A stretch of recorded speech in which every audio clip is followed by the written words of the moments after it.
Services, I take it upon myself to untie the Gordian knot, not Gordon, but Gordian knot, entangling the LTFRB and the members of the TNVS sector. Mayroon tayong tatlong issue na gusto nating tugunan ngayon.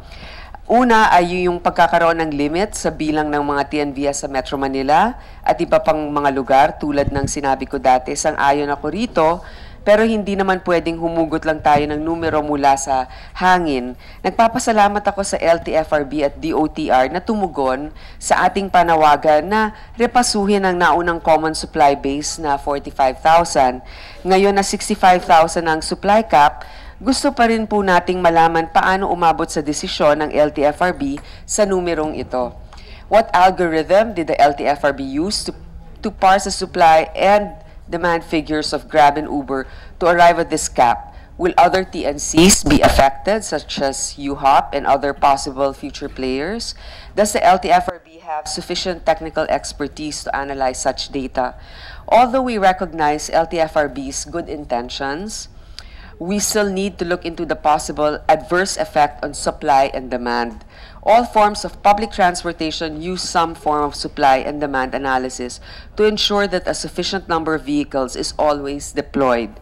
When a supply cap is imposed, it may lead to an insufficient number of vehicles to meet demand throughout the day. It is already common to see TNVS riders frantically trying but unable to book rides at peak hours. Tumagal na rin ang waiting time at tumaas ang unsuccessful bookings.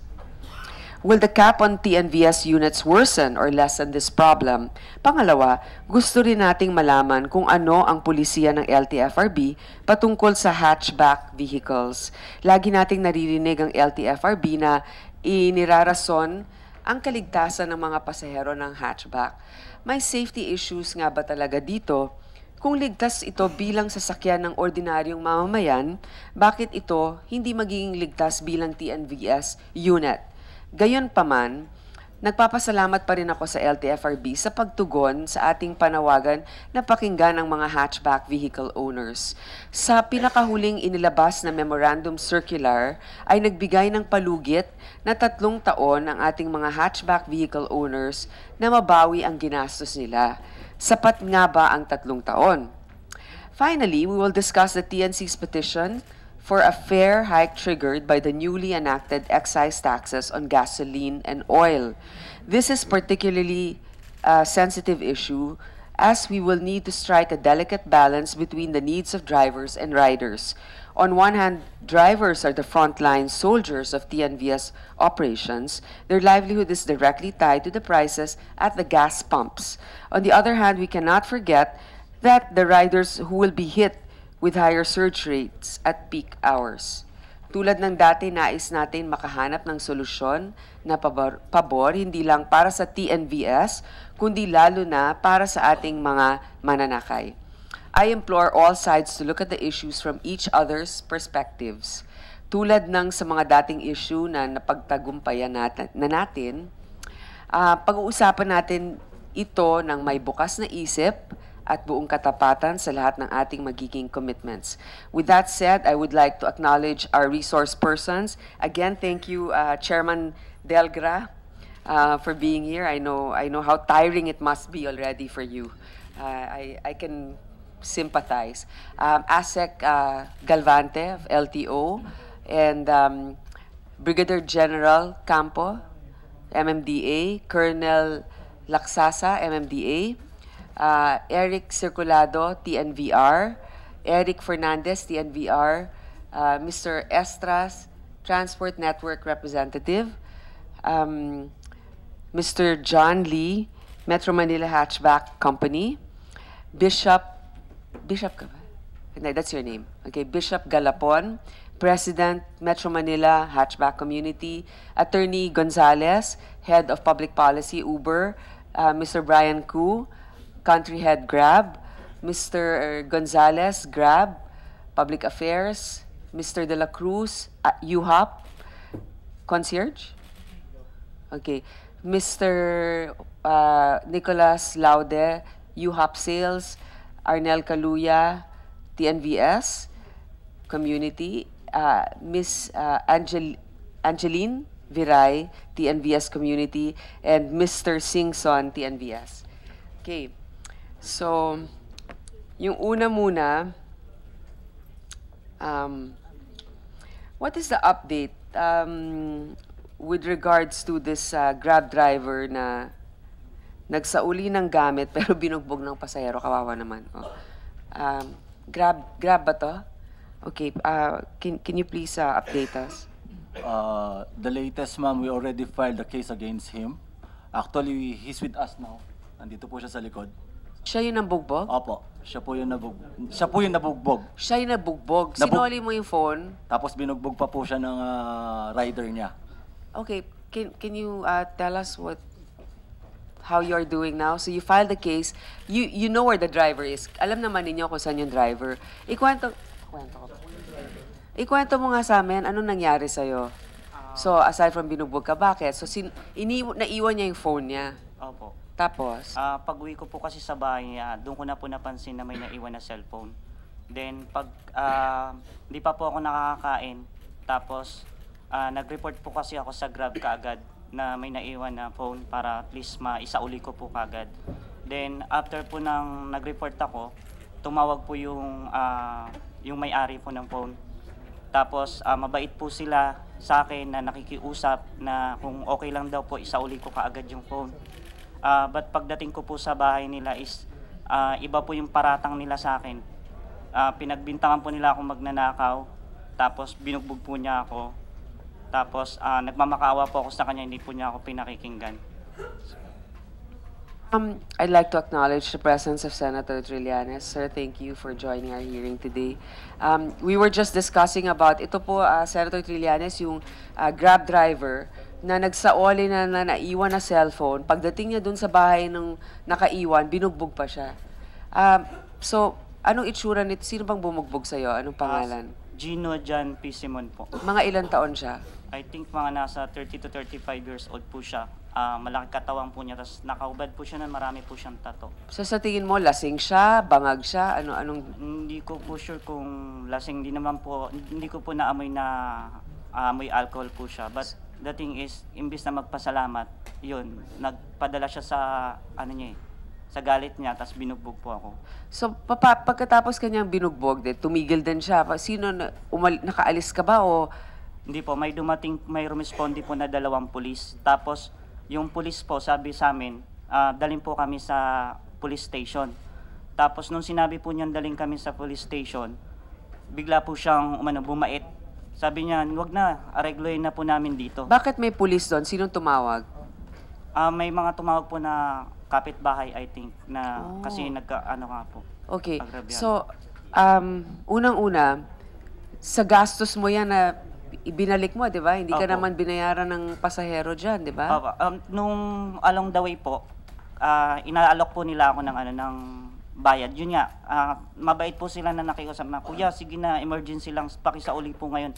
Bayaran ko na lang yung panggas mo kasi medyo malayo po yung bahay ko Taytay po to Kamuning ang biyahe. Tapos bigyan na lang daw po akong pangkain. Tapos nakiusap rin naman po ako sa kanila na sabi ko, okay lang po bang ipagpabukas ko na kasi nakauwi na po ako. Pero sabi emergency po kasi.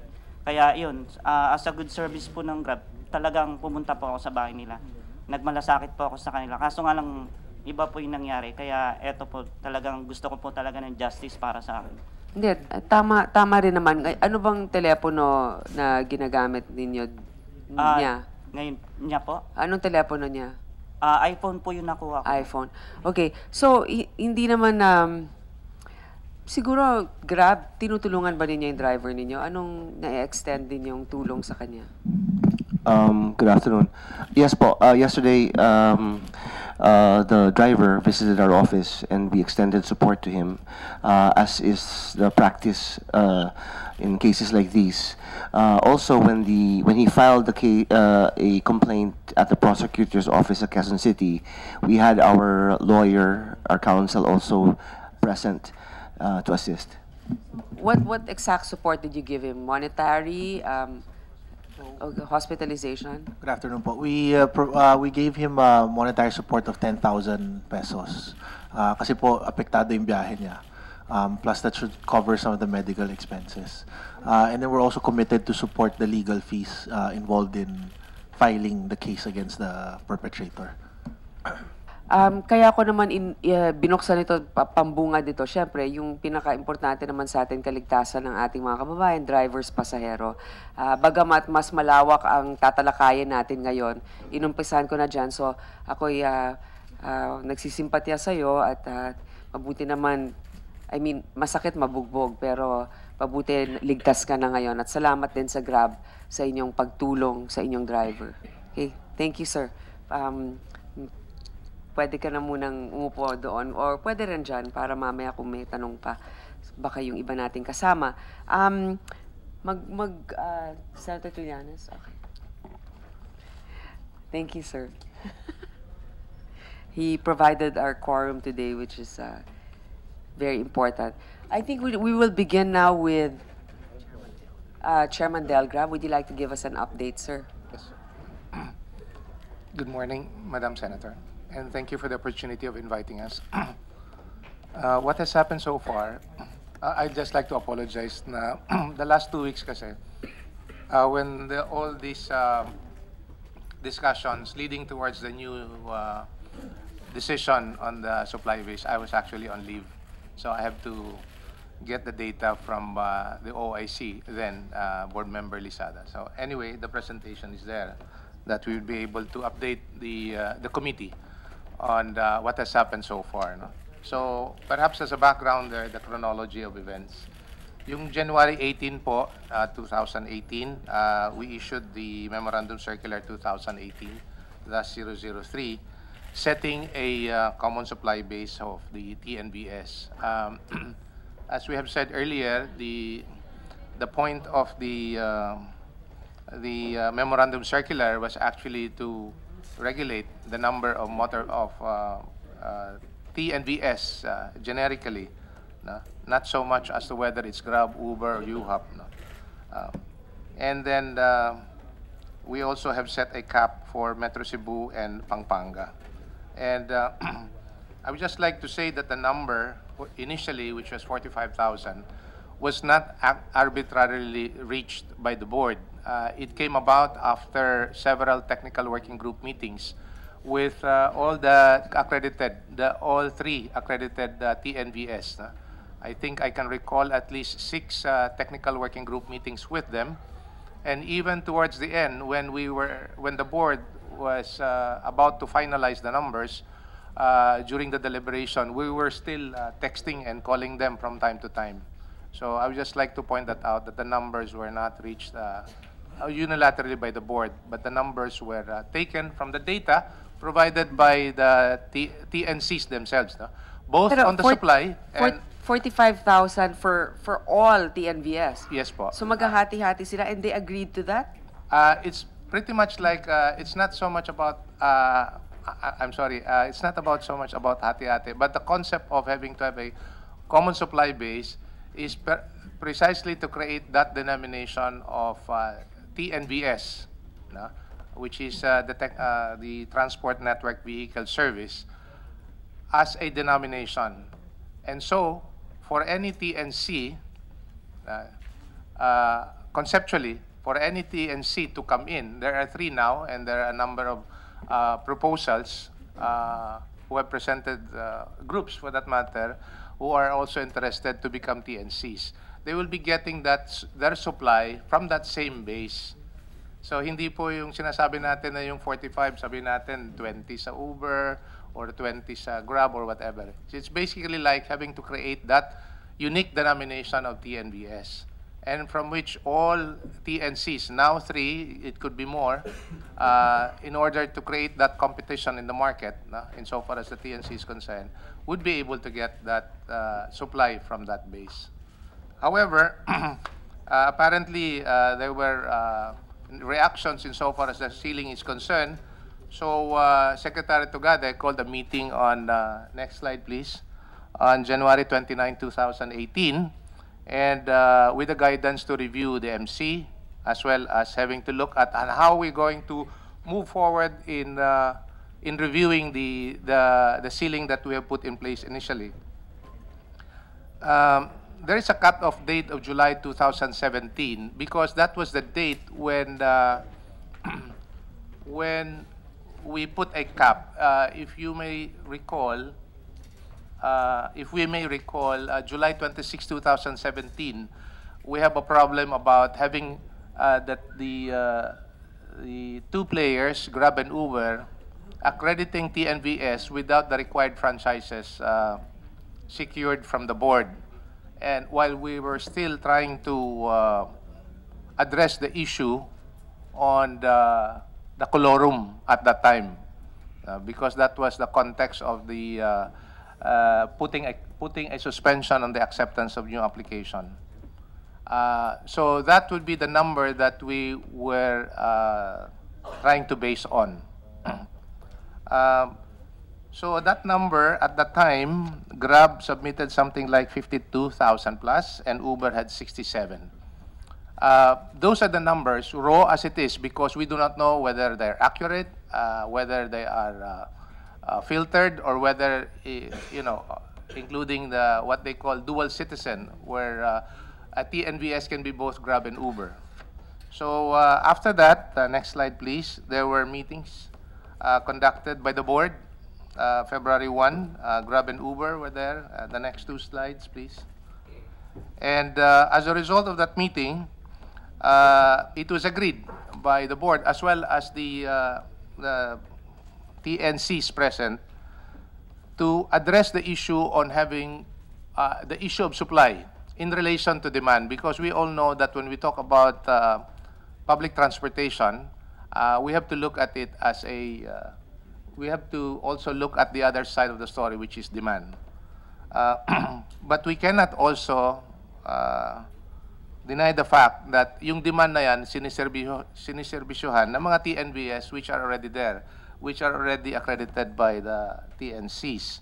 So, para mahimay-himay natin, nangyari na ito yung mga issues na napagkasunduan na titingnan. No? Identify dual citizens na tinatawag, hatchbacks, vehicle under loan, kasi nga may problema at that time when we discovered that there were so many accredited TNVS and yet did not have the required franchises from the board. A number of them were actually on loan from the bank. No? Fleets, meaning we have set a ceiling of 3 cars or less to fall under the category of a TNVS. More than 3 would be considered a fleet. Again, we're addressing that because the original concept or the original model of ride sharing is precisely you're utilizing existing assets. So normally you don't have more than 1, 2, or at most 3 cars. No? So if you run a fleet, obviously you'll probably be in the category of a taxi service. And those inactive as well, because siguro yun din ang tinitingnan natin dito na the numbers that they've given us, ilan ba talaga dito yung active? When we talk about active, dalawang category po yan, full-time at saka part-time. And the year model of the units. And then there was also an issue about whether meron bang mga vehicle na foreign-owned. Next slide, please. So based on the data that was given, yung mga on the part of demand, no? The data on demand, ang sinasabi ng Uber, merong unfulfilled request something like 50 to 60%. Full-time partners are less than the part-time partners. Next slide, please. On the part of Grab, you have the same number also, something like a minimum of unfulfilled requests on a daily basis of 50% to 60%. And then the same numbers also, the same ratio of full-time to part-time partners, no? 45% to 55%. Things to consider in arriving at a common base supply. We have to understand na lahat ng mga sasakyan sa Metro Manila, especially those flying along EDSA, may MMDA have set that coding policy. So not all, even those in their list, would be able to run on a daily basis. No? So that's one issue that we have looked into. The churning rate, as they call it, kasi yan yung mga tinatawag nilang eventually pumapasok, pero eventually nagiging inactive. And then yung maintenance ng vehicle. Ibig sabihin, not 100% of the time that the vehicle would run on the road. Availability of peer partner operators. I think the way I understand this is that ang tutok ng LTFRB po, ang pagbibigay ng prangkisa in relation to the vehicle. But I understand that insofar as Grab and Uber is concerned, meron silang programa na pag walang driver yung isang vehicle, meron silang makunan na listahan ng mga drivers na pwede ring mag-drive dun sa sasakyan na yan without having to add more cars on the road. Basically, that was the concept. And so,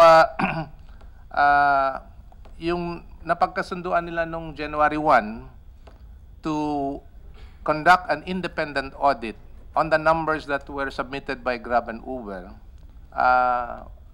under the arrangement na ibibigay nila sa auditor yung list and that they will have to pay for the independent auditor, but they will have no participation whatsoever in the conduct of the audit, and that in fact after the audit was completed, the auditor submitted it to the board for the board to deliberate on it. That I think that's very important to emphasize. So that quickly, they did it January. I mean, they got an independent auditor, and the auditor was able to come up with an audit within a month or less? Within a few days. February 1 po. 2 days po yung audit. Because galing, it's a reconciliation activity of the two master lists that the two TNCs had. Okay, so after he submitted, they submitted what was your... The report came about. They submitted the list on February 7. Next slide, please. Susan. February 7, 2018, and the audit report was discussed by the auditors with the board at that time, no? February 7. There was also a meeting with the Toyota Financial Services, basically to understand yung mga sasakyan na which were under car loans, no? It's quite revealing in that sense na I'll probably be able to explain later na yung sinasabi na ride sharing, which is to utilize existing assets. And when I saw the numbers of those who got interested to get into this business to become TNVS, marami rin para silang umutang sa bangko at kumuha ng sasakyan. So, eto yun. Next slide, please. Next slide. And next slide, please. Yeah, those are the numbers of the vehicles under loan. Ibig sabihin, we added 39,000 plus vehicles on the road on account of the fact na they want to become TNVS. They want to apply for a franchise. I guess okay lang naman kung yan din yung one of their primary cars, di ba? Apo. Basta lang hindi fleet, yung marami talagang ano. Kasi syempre, there's no denying that people make an income out of this, so they'll want to invest. If before they didn't have cars, they'll buy a car. Not necessarily because, but if it's a fleet, then that will definitely defeat the purpose. And so what has happened is that, so next slide, please. So there were submissions of reconciled master list from the audit team by February 9. And as well, just go on, please. So what came about is the result of the audit. So based on the numbers that we have said earlier about 52,000 plus Grab and 66,000 Uber, lumalabas na meron silang something like 119,000 plus on record in their system, and for which we need to understand kung ano yung mga nuances ng mga numbers na yan, no? So nangyari na merong mga duplicate or erroneous records totaling almost 5,000. And so, total record per master list was 114,000. Tapos yung tinatawag na dual uppers, ibig sabihin, a vehicle is both accredited to Grab and Uber. So we now have a total of unique vehicles of close to 100,000. Next slide, please. We also have to look at the issue on the hatchbacks. Na? So yung hatchbacks po, total would be 14,000. At saka those in the fleet, 285, not in the fleet, 14,000. Tapos tag as dual uppers po, 2,200. So yung tinitingnan natin na numbers dito would be yung 12,134 hatchbacks. Okay, yung fleet sinasabi mo, 285 owners or cars? Meaning, units po ito, units. Units. Not so- owners. Okay. Units. Okay, so limitado rin pala yung fleet to 285. I mean, I'm saying kasi I was like, imagining like more than that. So what do you plan to do with the fleet? They will have to be taken out from the fleet unless, of course, they would want to apply separately, no, to lower the numbers. Yeah, but then- definitely we have to address the fact na that will run counter to the fundamental concept of a ride-sharing model. Okay. Next slide, please. On those looking at the fleet, meron yung mga vehicles in a fleet close to 3,000. And then with unique partners of 44,600. So if you look down the line, yung total excess vehicles in a fleet would be 2,043. So yung gusto nating itatanggal. There are actually one option that they would have, no? Either they can go and apply for a taxi service, which Right. the board is also actually considering opening up, meaning we are now going to lift the moratorium on the taxi service. Again, that's a different issue to tackle because of the issues involving the taxi service also. But we need to upgrade the taxi service as well, definitely. And so, lalabas na on the next slide, you actually have close to 100. No? I'm sorry, next slide please. Ito na yung tinatawag na mga activities. No? We're looking at yung mga nag-active, yung churning rate, for example, nag-active sila and then after a while nawawala. So makita mo yung mga, I think Grab and Uber would look at, depending on how they would look at it, obviously they want to get the numbers higher. So yung nag-active po ng, in the last, for example, 1 month, close to 50,000, but if you're going to extend it to about a 3-month period, magdadagdag ka ng close to 7,000. No? Pero yung inactive talaga, beyond 3 months, would be more than 44,000. No? So a total of something like, yung sinasabi namin na number kanina, 99,000, close to 100,000. No? All the way up to the next page, please. Ito na po yung number na which is actually important to us. Yung unique vehicles na sinasabi natin would be 99,757, and then less the inactive and excluding the dual uppers para hindi magkadoble-doble yung numero. We need to exclude the dual uppers na tinatawag nila. We actually have a little over 59,000 unique active TNVS in their system, for which we need to address by providing them the necessary franchises para hindi na sila makukulorum.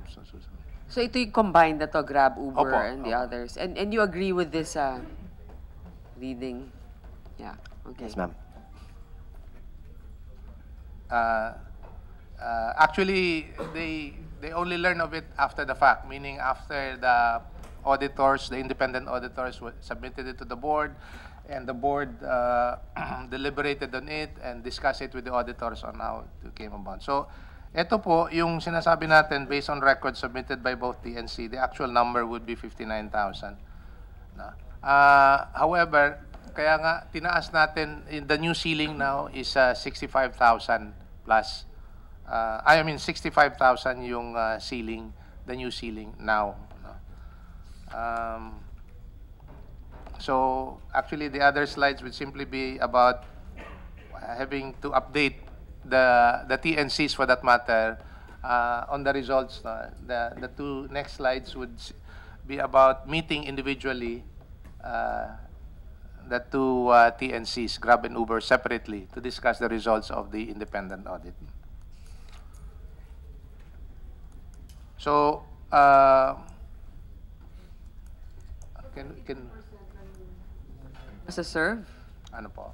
Kasi ito, based on the data, kung 59,000 is able to serve, the actual number 59,000 can only serve 52% of requested bookings. Based on this was reconciled with the data on the demand side po, meaning the bookings that they have submitted to us. So, bale, 48% hindi na nako-cover. Yes, ma'am. Okay. Can we move on, please? So those are the meetings we had separately with Grab and Uber. So next slide. Next slide. And so now I'm sorry. I'm sorry. Best friends na kayo, dami niyong meeting. Pero wala pa. Okay. We need to address this very quickly, precisely why the meetings were done also close to each other. And so yung status po ng hatchbacks, we have allowed the hatchbacks, no? Especially those, kasi naintindihan din natin na may mga karamihan dito may mga loans, no? We have seen the numbers, as I've said earlier, the numbers po no, yung may mga car loans po, close to 40,000. 39,592 to be exact. So, yung ganun po karami yung mga may car loans. And a number of them are actually hatchbacks. No? So, we are going to allow them during the transition so that hopefully they'll be able to finish their loan. Pero kasi maliit yung sasakyan, there was a statement earlier by the Honorable Senator about why the hatchback is treated differently from the sedan is consistently po, Your Honor, we set a higher standard for public utility vehicles for yung safety at saka yung convenience standard ng mga pasahero, among which merong tinatawag na legroom, for that matter requirement, including yung baggage compartment.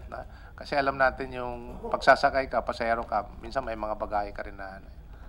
So, the transition period for hatchbacks is precisely to allow them to finish the payment of the loans. But considering the fact na maliliit itong sasakyan na to, we already have directed the TNC and to which they agreed na to set a lower fare for these hatchbacks. No? And to allow only within Metro Manila. Medyo delikado ng konti pag nasa labas pa sa Metro Manila. No? Next slide, please. Paano yung mga nasa Cebu? Hindi na pwedeng hatchback doon.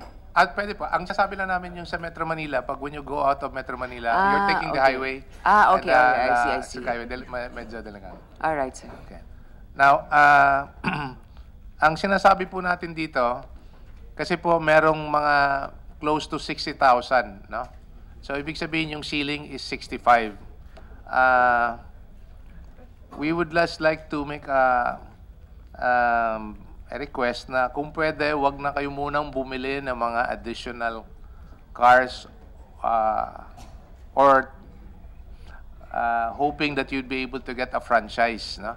Kasi we're trying to correct, we're trying to solve this problem in having to accommodate as many TNVS which are accredited but which do not have franchises. So, kailangan natin i-accommodate muna yung nasa listahan na nandun na sa daan mismo. Kasi kung mag-aalaw pa tayo ng mga tao na papasok, bibili ng bago, then we'll probably be adding more cars on the road.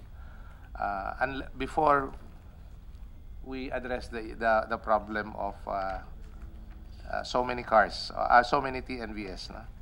So ito na po yung nangyari na nung February 12, 2018, the board have issued the Memorandum Circular 2018-05, no?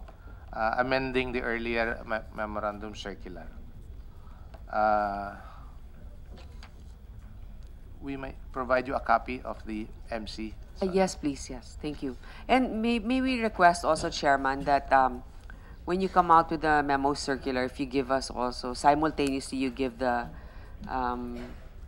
stakeholders Apo. so that we're aware also. Yeah, po. Actually po, yung memorandum circular is also being published.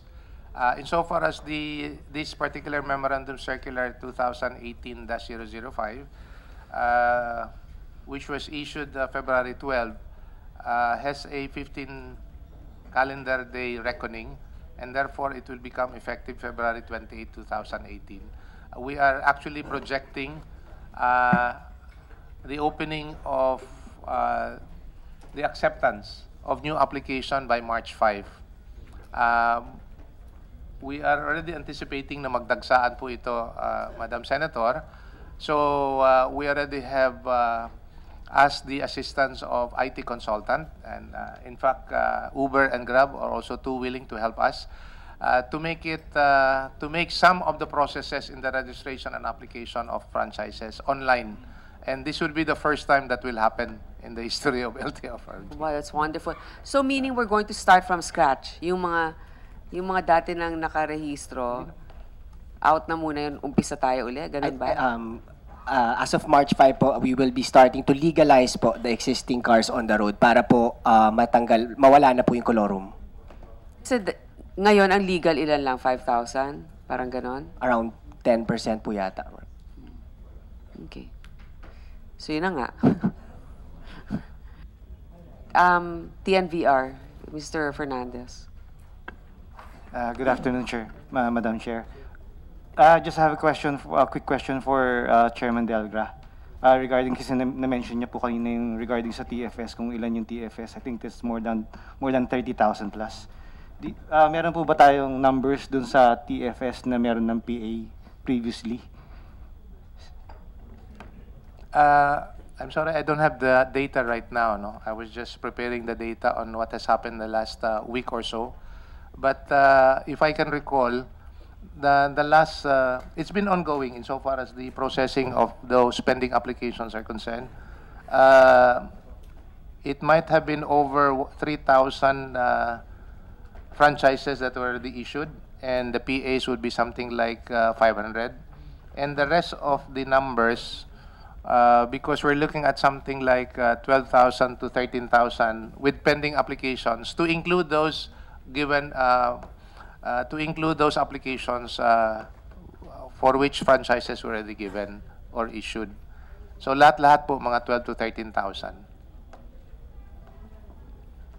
Thank you, Chair. Kasi ang concern ko lang namin po doon is meron mga TFS na vehicles na nabigyan na ng PA, and ang worry lang nila is kung makakabiyahe sila or kung makakapag-apply ba sila ng maayos sa darating na March 5.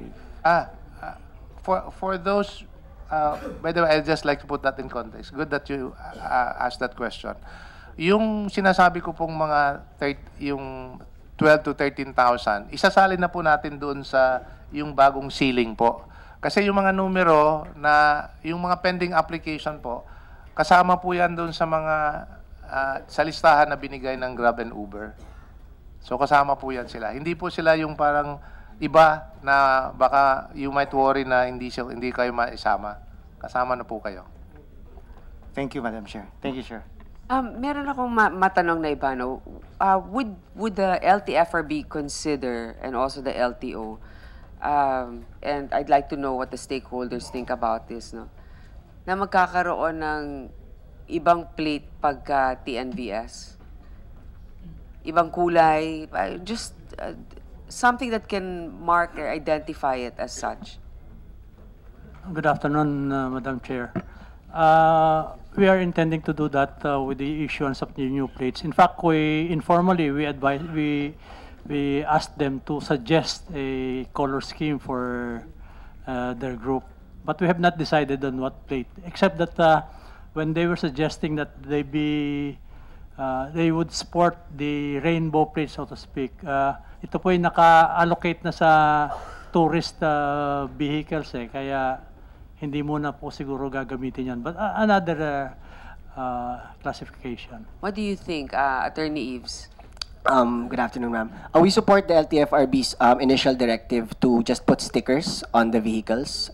Because again, ma'am, a lot of these partners, some of them will churn. So let's say if they stop driving as TNVS, if it was a permanent plate, then they would need to go to the LTO again to get a replacement plate. Versus if it is a sticker, if they cease being TNVS, then they could just remove the sticker as a sign that they no longer are TNVS. So we're supportive of the stickers of the LTFRB. Ma'am, Your comment. With all due respect, pwede naman po yun, pareho ring numero ang ibibigay sa kanila. Kaya lang, babalik sila doon sa, let's say, if they're no longer TNVS, they'll be sporting the private plate. I-issue namin sila ng private plate with the same number. Kailangan magbabayad nga sila ulit. But I guess, at least kasi kung sticker lang, pag tinanggal lang yung sticker, walang notification sa LTO na naging private vehicle That's na why, lang sila. kaya gusto Maybe po namin, that's- meron transaction that would be Pero wag naman recorded. pagkakitaan na naman ng masyado yan. I mean, Hindi po, Yun lang yung problema especially ko now, eh. na eventually we are going to be the one producing the plates. okay, so will that be cheaper? Kasi, I mean, we're trying to limit government intervention as much as possible. Or, I mean, we're not in the business to make money. I mean, ideally, we shouldn't. So, the pricing is very important. So, you Yes, have to Your figure out Honor. na if they have to get another private plate, then it should be at a discounted rate. I mean, something that needs to be, again, sir, Mr. Fernandez. Sorry, I have to butt in. Lahat halos ng TNVS na nasa kalsada ngayon, wala pang plate, ma'am. Pero bayad na sila ng plaka. May we suggest na sana yung plaka manggaling na sa kanila?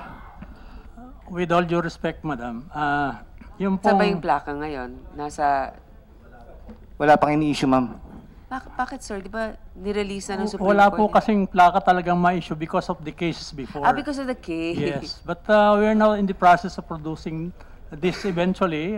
We'll be issuing the plates. Pero yung pong binayaran nila, bukod sa konting halaga para sa plate, yung kanilang privilege of using the vehicle on these public roads. Yun po ang mahalaga doon. Hindi naman ito, kung gusto nilang isoli sa kanila yung binayad nila, wag lang gamitin yung kanilang vehicle sa public roads. Magkano bang plate? I don't know the exact... yung plaka mismo po is around 450 pesos. Alam mo ang problema pag nagpaparehistro ng sasakyan, ulit, napakamahal, no? Dahil maraming mga iba't ibang mga pinagdadaanan. Isa pang issue yan sa susunod, paano nakakalusot yung mga bulok na sasakyan. Sa LTO po yan. Okay, baka maiba kasi yung topic ikaw muna, Bishop, tapos ikaw naman, Attorney Eves. Ma'am, sa amin, sa hatchback community, mas prepare po namin yung stickers kaysa sa plates. Kasi we are still considered private vehicles pag halimbawang most of the people that we have, yung mga members namin are also OFWs. Minsan umaalis ng Pilipinas sa mga yan. Pag plates po kasi masyadong kilala ng masyado. Kung gusto na namin bumalik sa private kung plate yon, panibagong gastos na naman para sa amin yun kung papalitan namin yung plates namin. So, we would rather have stickers na madaling alisin or anuhin. Honestly, I haven't really studied this, and I think that would be open for another hearing between you guys, because it's not for me to decide without all the facts distilled already with the decision of the group. Attorney Eves. I'd like to ask for an opportunity to present 8 slides, ma'am, that we have submitted. Okay, go ahead.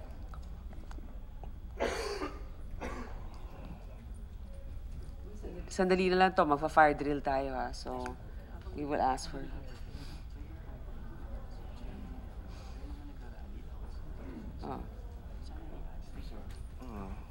Okay, habang pinaprepare yung slide, may mga nagrarally sa labas ng mga operators or drivers.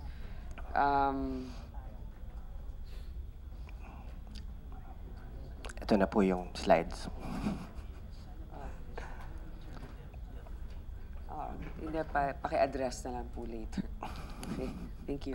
So, just wanted to give some updates on Uber Philippines activities in the Philippines. So, next slide, please. So, as mentioned, in July 2017, Uber, together with the other TNCs, stopped accepting new applications. During our hearings last year, we told the body that we anticipated that the impact of this would be a hit on reliability, that reliability would go down, and that is exactly what happened. So next slide, please. After the suspension on new acceptance of applications, the unserved demand went from an average of just 20% on average to as bad as 50%. During the Christmas season, we were unable to serve 80% of the requests. So that means 8 out of 10 people requesting could not get a ride. And so there's a tweet that says, kahit Sunday, ang hirap makbook ng Uber. So even on Sundays, it was so hard to get an Uber. People would see no cars available, or they would wait for hours, minutes, hours, that they would just not get a car. So now the good news would have been that if you believe people who said that ride-sharing adds to congestion and that people are buying cars for ride-sharing, the half-year suspension on new application should theoretically result in less new cars on the road, which should theoretically be good for MMDA. So next slide, please. 2017 saw record-breaking car sales. So the total of 167,000 new private cars on the road, again, on a year that there was no ride-sharing applications for 6 months. And so this was a record year for the car industry, which hopefully shows that people are buying cars not because for ride-sharing, but because just people feel like they want to buy a car or feel like they need to own a car. And there was also speculation because of the tax reform. A lot of people started buying cars thinking it will increase or whatever. Yeah. Okay. So this of course is an issue for the MMDA. Next slide, please. So the MMDA last year proposed to ban drivers-only cars. They made a push for carpooling. Based on their data, 8 out of 10 cars in Metro Manila have only the driver, not even a passenger, just single occupancy vehicles. And so the MMDA said that carpooling is one of the solutions to basically reduce congestion, for people to coordinate the trips, and to reduce volume. So the good news is carpooling is something that we have started doing. Next slide, please.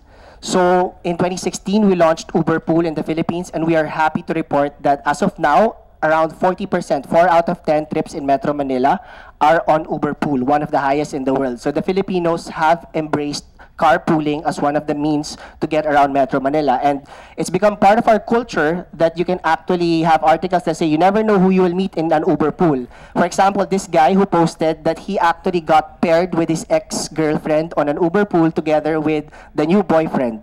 And so it got about 7,000 shares.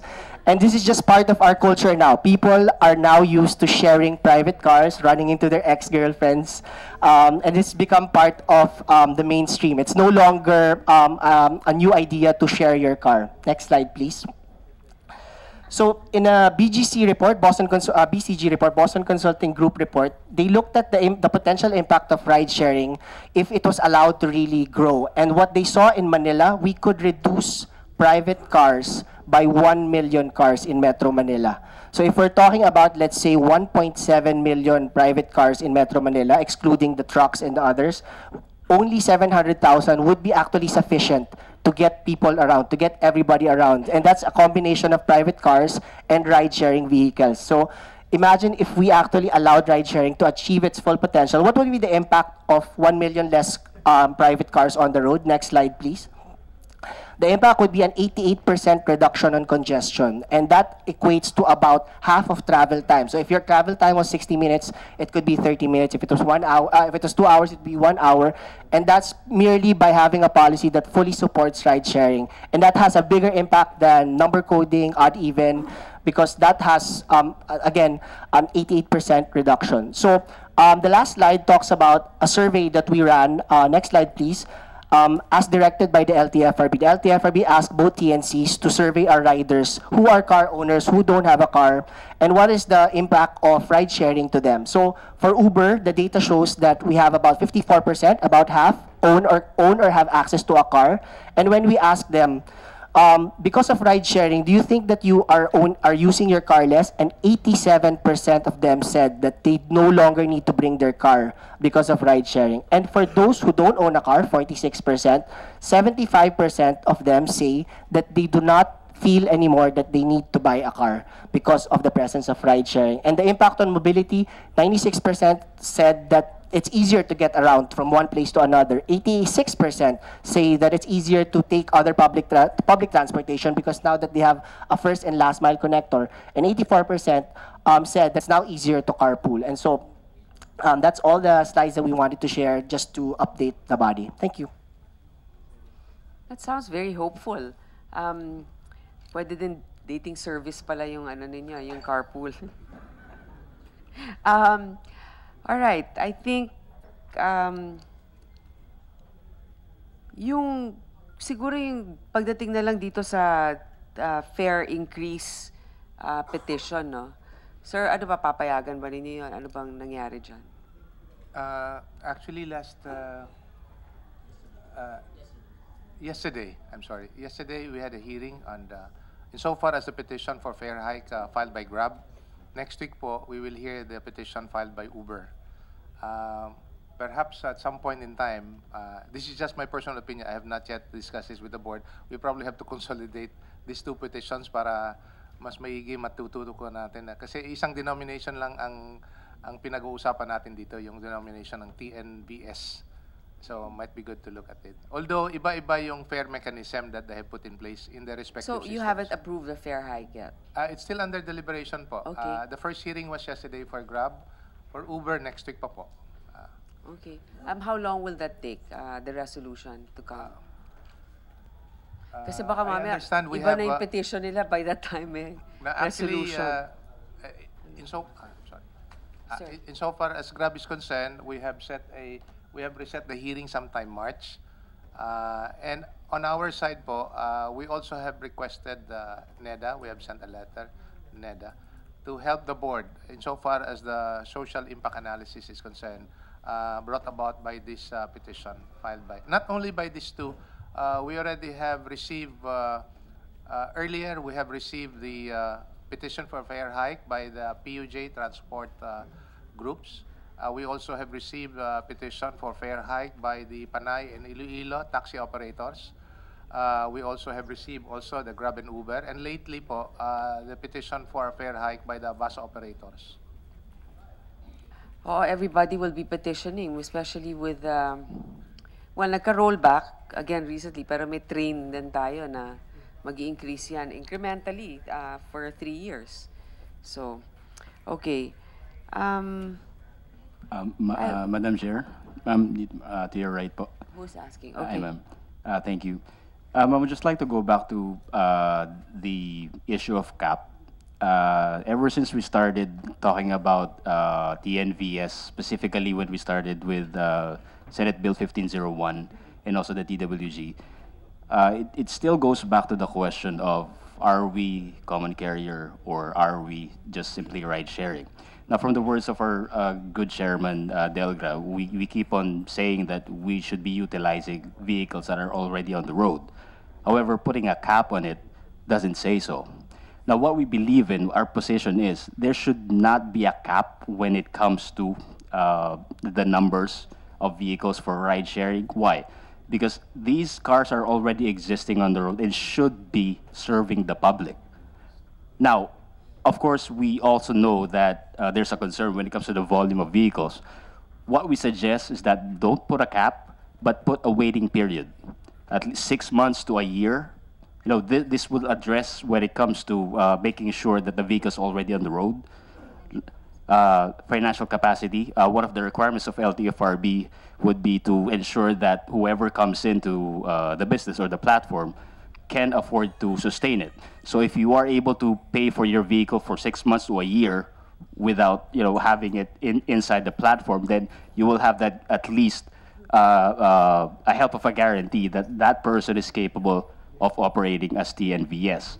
And number 3 as well, which we admit from the operator's side that medyo naging naging excited kami when it comes to earnings na po pwedeng pumasok as TNVS. So this will also protect us from ourselves na hindi kami basta-basta maglo-loan ng sasakyan dahil lang gusto namin pumasok sa TNVS. So all these things, all these factors, if we don't put a cap, we would be able to make these cars available on the road to serve the public, and at the same time, masasagot yung mga questions ng financial capability and ensuring that these are already cars that are available on the road and utilize it. Thank you. Thank you for that insight. There are a few things that caught my attention. Yes, there is the algorithm or an analysis-based decision. But then, the fact that a huge percentage of the demand is not met, then there's a formula, there's a equation there that wasn't quite integrated. Now, I also realize that if you have so many cars, sometimes you have to put a moratorium. Perhaps this is the moratorium now. Okay, like let's start with the 65,000, and then I think it will clearly still show that there will be an unmet demand, and then later on maybe we can, you know, not maybe consider that recommendation, not put a cap, but maybe a moratorium on when you can have the registration come by, and certainly not to allow a fleet. So I don't know. Is there any other insight here that comment on that? Ms. Viray. Thank you, Madam Chair. Actually, it all goes back to the definition or the concept of what we're trying to do with TNVS. So, as mentioned by Arnel Kaluya, is it ride sharing or is it PUV? Because there were talks about license plates, and then talks on franchise, cap, and everything like that. Pero ride sharing kasi, di ba, kung ride sharing ka, and you have a plate, di ba yung mga private na gustong bumalik ng private, pagka naka-color na yung plate nila, then hindi na yun private. May gap dun sa concept and dun sa definition of TNVS. So I believe that's the utmost importance na ma-define natin yon, because it will solve a lot of the problems, a lot of the questions, even yung sa hatchbacks and even the fares, if we know what this really is. Okay, So, what in your view, what should how would you define ride sharing? So basically po, existing assets, that's one. So tama naman po si Chairman Delcra that we should be using existing assets, which is already on the road. And then number two po is, we're not sure what the stand is on part-time or full-time, because basically full-time would say that this is PUV a little bit. But if it's part-time, then you're allowing a lot of people to actually participate in the ride-sharing revolution, if that's what you call it. And it would help in actually making the statistics of Uber earlier to become a reality, which is to reduce congestion, which is around 80+%. And I believe po, yun po yung two basic concepts of ride-sharing. And until we are able to define and decide that this is the concept of TNVS, then we will have so many meetings, TWGs, and issues that will continue to be unresolved. So that's it po. Thank you, Madam Chair. Another issue there would be, should it be an owner-driven car? And to, like, if not, like how many? I mean, obviously that will Yes. really limit it, right? But you know, that's another issue that's been brought up. My only concern, Chairman, I mean, I'm glad you really made an effort to look at the numbers and then even had the private sector pay for their own audit, that they didn't really have any hand influencing. You saved the government money, but I really think also that it's quite a concern that we are not able to meet the demands of our passengers. Mahirap din kasi, di ba, pagka nag-iintay ka rin ng ride na wala ka namang masakyan. So, eventually, I think we might have to add again. I mean, maybe after we contain this first batch of new registrants to come in, and then we'll look into it. Is that something you might consider? fully agree, Madam Senator. You perfectly observed the whole scenario on how this is evolving. No? I think a few points that I might want to comment on, no? Because there seems to be a disconnect on the mention about who are you or what are you, no? Insofar as the TNVS in relation to the TNC. So perhaps to help us educate, especially yung mga TNC, tinatanong din namin yan during the technical working group meetings, ano po ba kayo? Sino po ba kayo? Eh sinasabi nila IT sila, na IT company, because they have that system. But at the same time, almost everything outside of that system that they proprietarily own, they run the whole system. No? They accredit, they put up the fare mechanism, they have feedback mechanism, they attend to customer complaints. Sabi ko, so you're more than an IT. Insofar as the TNVS is concerned, under the law that we have now, the one that's given a franchise to become a common carrier is actually the operator, the car owner. So there has to be a distinction between the TNC from the TNVS. So gusto ko lang klaruhin yan pagdating sa punto na yan. The one, again on the matter of cap, when we look at, as I mentioned earlier, when we look at public transport needs, we have to look at demand because this is a demand-driven service, public service. I don't want to look at it as an industry per se, no? I mean, service pa rin ito. So, that said, kaya nga sinasabi namin pabalik-balik, for those with routes, we're looking at route rationalization studies. Even without routes, kagaya nito, na walang origin destination, kailangan pa rin natin intindihin yung demand. Now, the other side of that story is really putting in a public transportation system that will address demand. As much time and as many on the road. Okay? So that said, obviously, ito magandang phenomenon na meron tayong tinatawag na ride-sharing model.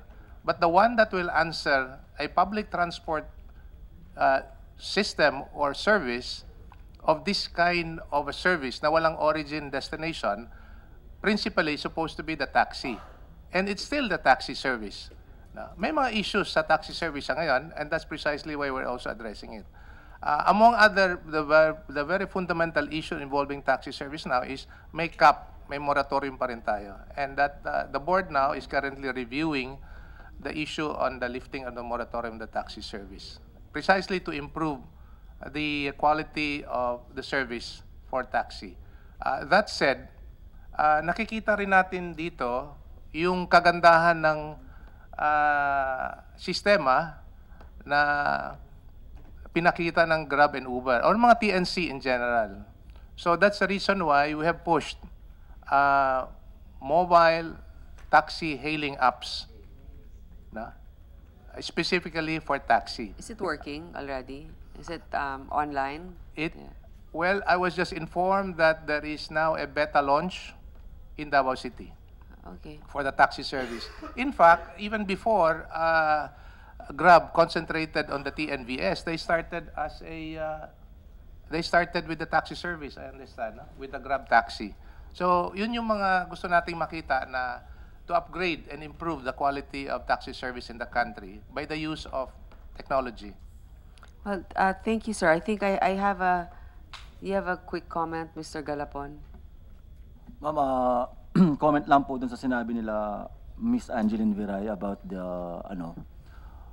dagdag ko na lang ho about the hatchback, ibabalik ko lang yung issue. Kung about the fare issue, kung how low is low, kung magkano yung ibababa ng fare ng hatchback. Second, some of our members are already with Grab and Uber. Kaya lang, when they ask the master list from Grab, wala sila sa master list. So pag nag-aayos sila ng papeles ngayon, because March 5 is already coming, sabi nila wala ka sa master list. So yun ang worry nila. Then third po, yung sinabi ni ma'am na about dun sa plates and stickers. We prepare stickers nga kasi madidistinguish mo na kung sino yung TNVS at saka private cars. And we are also looking for the safety and protection of our drivers. Like sa nangyari kay Mr. Armando. So hopefully we can address the issue about kung magkano nga ba yung ibababa ng mga fare ng hatchback. And lastly po, sabi nila yung MUSEP area, hatchback will be allowed on the MUSEP area. Will not be allowed, only in Metro Manila. Like sa Uber, pag may nag-book sa inyo, you will not know kung saan ang papunta nyo. What if halimbawa pumunta kami sa Marikin, Cainta area? Cainta is already Rizal, right? Ganun ba? Di ba alam kung Hindi saan po. pupunta? Sir, Sa Grab po nakikita yon, pero sa Uber hindi mo nakikita ang destination mo. Ganun. So in Uber, it's our policy not to enable the driver to see the destination before accepting it so that there's non-discrimination. Okay.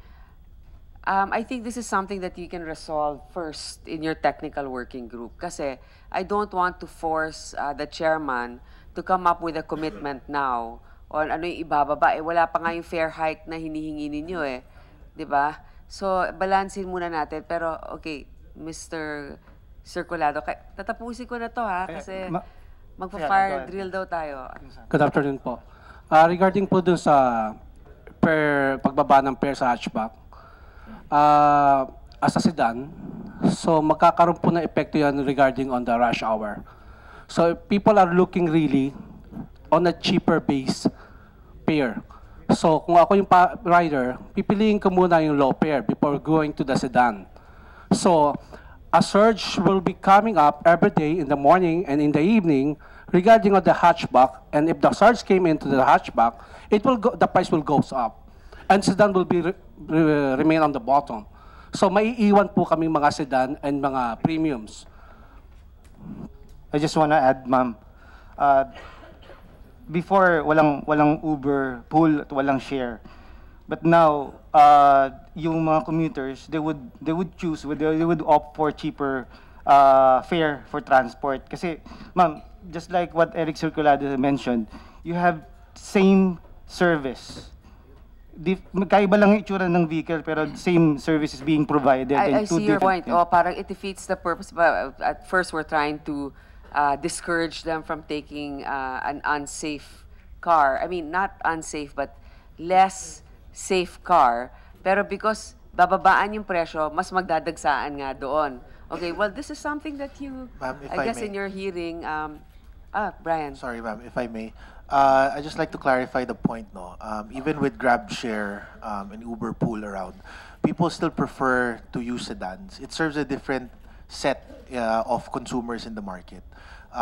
Uber Pool actually has 40%. Grab Share, in fact, only has around 15% of the total rides that we service. So people still opt to choose the more expensive Grab car version. And we believe that when the hatchback prices are done, and we will do it to Sir Bishop's concern, we will do it with justification based on the operating cost of a cheaper vehicle. Kasi ang hatchback naman po is more fuel efficient and more economical when it comes to amortization of the vehicle. So hindi naman po tayo lalayo doon sa savings from operating a hatchback versus a sedan. Well, thank you. I mean, I appreciate the discussion here para at least nabuksan na natin to. Pero kasi ang desisyon talaga niyan, dito muna, dun sa LTFRB, tapos ihaharap sa amin pag merong question ukol dito. Pero yung detalye kasi niyan, katulad nito may pumasok dito na yung UHAP, nagcha-charge daw ng applicants ng 130,000 to 150,000 for TNVS partnership. UHAP, can you please clarify this? Yes, ma'am. Good afternoon, Madam Chair. Actually po sa TNVS po, wala po kaming charge kahit na magkano. Even commission po actually. Kami lang po ang TNC na hindi nag-charge ng commission doon sa aming mga peers. Yung pong nababalitaan niyo po ngayon na meron pong mga 20 group na about 20 persons po ito na kinausap namin to help us in this carpooling service po na ginagawa namin sa isang institution. Actually po ito, Madam Chair, libre nga po actually ito eh. Kasi po ang mangyayari po dito, ito pong kausap namin institutions, they have thousands of employees na they want to pull together para hindi naman sila nagbabayad ng 200, 300 every sumasakay. Ang problema lang po doon, we have to put po a lounge for them para po hindi sila nababasa pagka naghihintay, hindi po sila magkakaroon po. Parang kayo ang magdadrive dun sa mga empleyado? Yes po. Opo. Kaya, bakit kayo nag-charge ng 150? Actually, ma'am, yung pong 130 po na yon, kaya po nagkaroon po ng ganun dahil po yung mga equipments po na gagamitin namin, kagaya po ng mga GPS, data, kasi libre na po ma'am lahat yun, CCTV, kasi requirement po yun, yung pong... So, charge ninyo dun sa mga institutions? Basically po, ma'am, yung pong mga yon, gamit po yun ng mga driver. So the each driver will pay 150? 130 ma'am yun, pero yun ma'am, one time lang po yun. Kasi po yung 130 po na yun, ibabalik din po ma'am namin sa kanila on their system. Meron po silang e-wallet. Hindi po kami mag-charge ng commission sa kanila nang hindi po nila nababawi pa yung 130,000. So it's just a one-time fee po ma'am yun.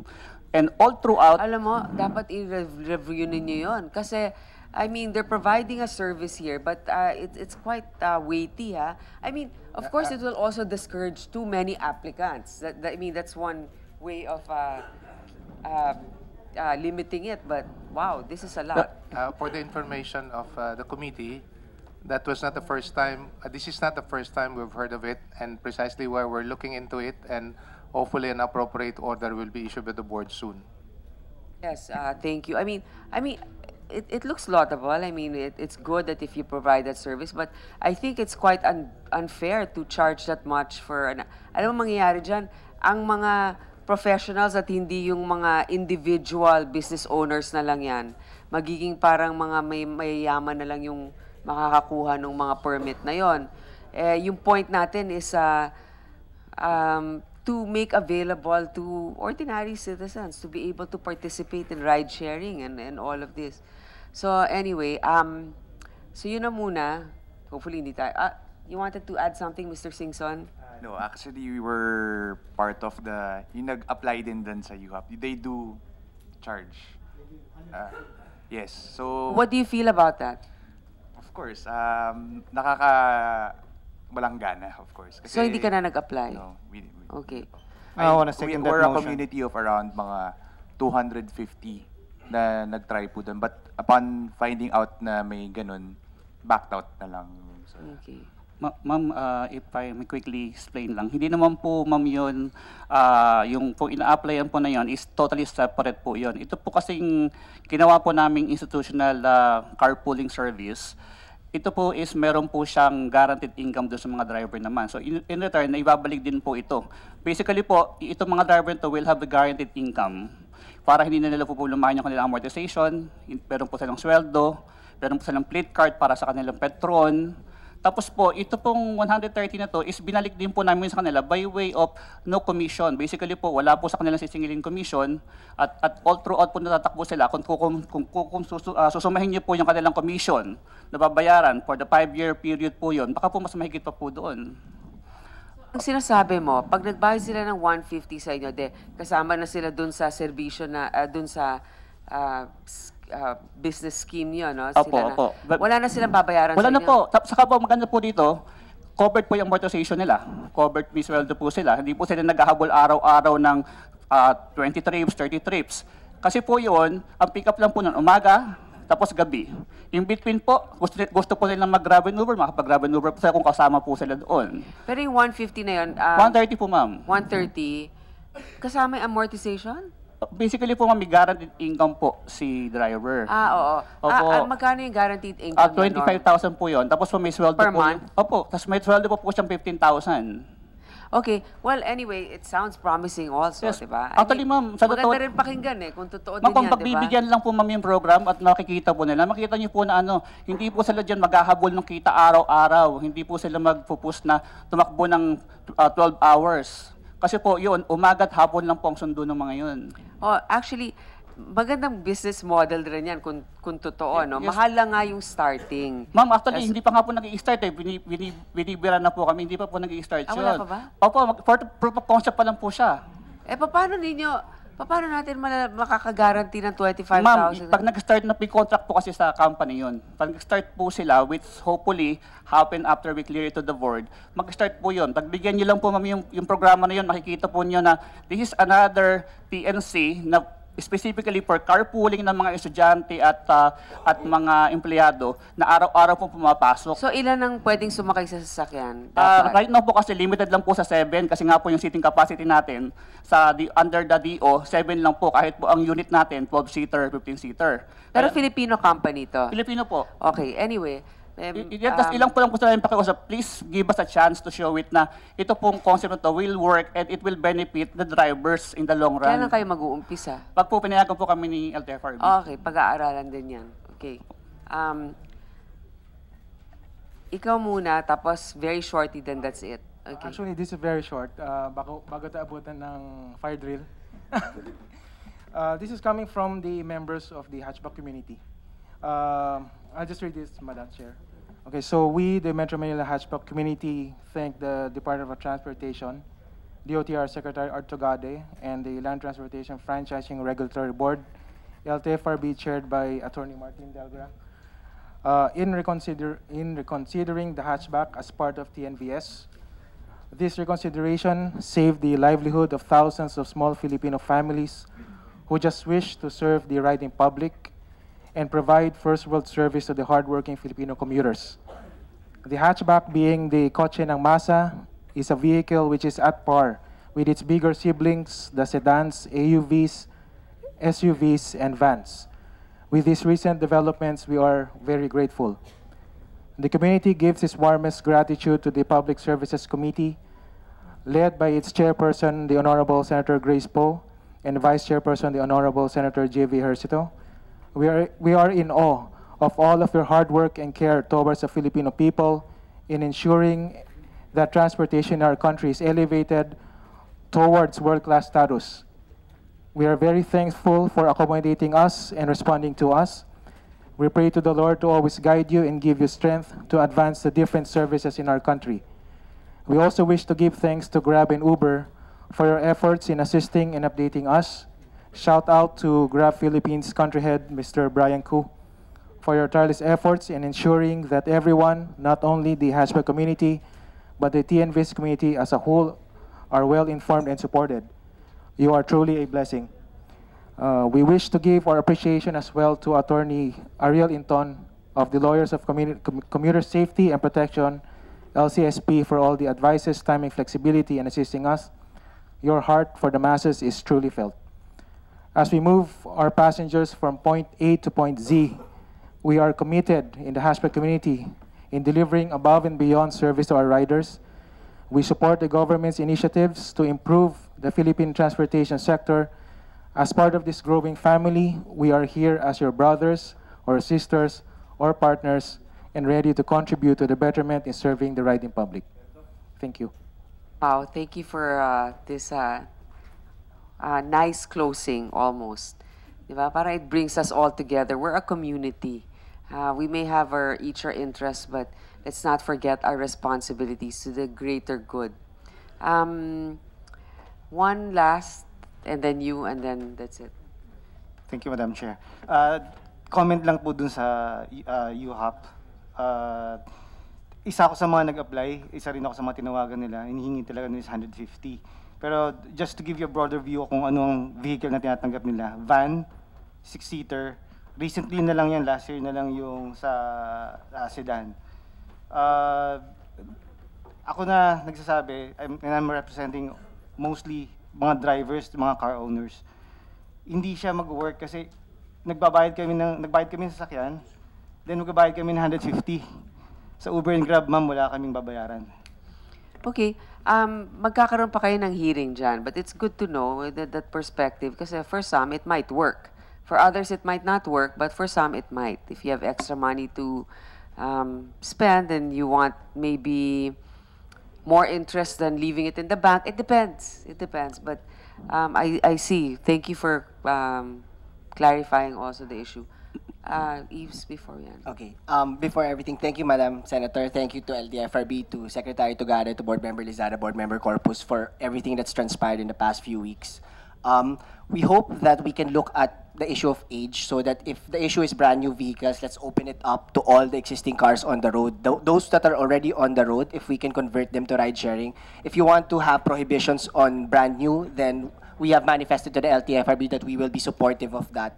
Number two is we hope that we can talk about reliability and have a target of between 85 to 90% reliability, which is the standard in Singapore, Australia, America. Let's not be happy with 75% reliability, because that means that 2.5 persons are not able to get a trip out of every 10. So we hope that we can work with the LTFRB on this further.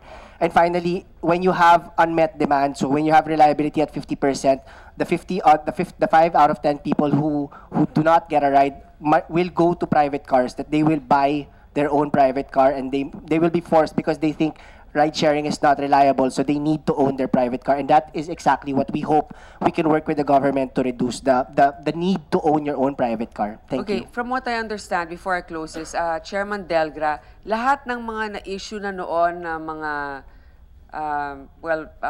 temporary will be revoked, then will start again to reach that 65,000 maximum, right? It's basically like this. We have a pending application of something like 12,000, as I've said. That will already be part of the 65. And then, because the 12 is actually already part of the list. Right. And then, on top of that, yung mga hindi nakakuha ng prangkisa pero accredited sa kanila, yung sinasabi natin yung unique na vehicle numbering a little over 59,000, andun din sa listahan nila. Yun ang uunahin natin. Okay. And then kung sino pang pwedeng pumasok. Pero before that, panawagan namin na kung pwede, wag na munang bumili ng bagong car in the hope na makaka-apply ng prangkisa as a TNVS sa ngayon, para hindi na we're not trying to raise expectations here too much na baka magkagulo tuloy na Pag dual citizen ba papipiliin ninyo? ano po? No, Hindi rin. we're talking about unique vehicles. Kasi ang kalalabasan po nito, Madam Senator, when we create this common supply base po, all the TNCs will actually get their supply from that common supply base. So bahala sila. Bahala po sila kung saan sila magpapa-accredit. Also, And that will depend, that will actually level the playing field because there will be competition among the TNCs on the kind of service that they will have to give, no? To compete with the other TNCs in the market. okay, so this is my take from this. Okay, we're glad that the DOTR listened and the LTFRB increased it from 45 to 65, and yet we know there's unmet demand. Okay. But the government, unfortunately, we're trying to play catch up with, that's the reality, we're trying to play catch up with technology. We want to ensure the safety of passengers. We also want to make sure that it's fair for our drivers. So we're trying to accommodate as best we could everybody's needs. So let's start with the 65, but let's reevaluate after that. And if the demand is still unmet, then we need to be able to make adjustments again. Because the reality is traffic's really bad because there are many other factors that affect this. Hopefully when the MRT works better, there will be less cars on the road also. So there are a lot of factors that we cannot say definitively that we will end at 65. Diba? At least we have that also from the chairman. So sa inyong lahat, maraming salamat po sa inyong pagdalo. This hearing is now adjourned. Thank you.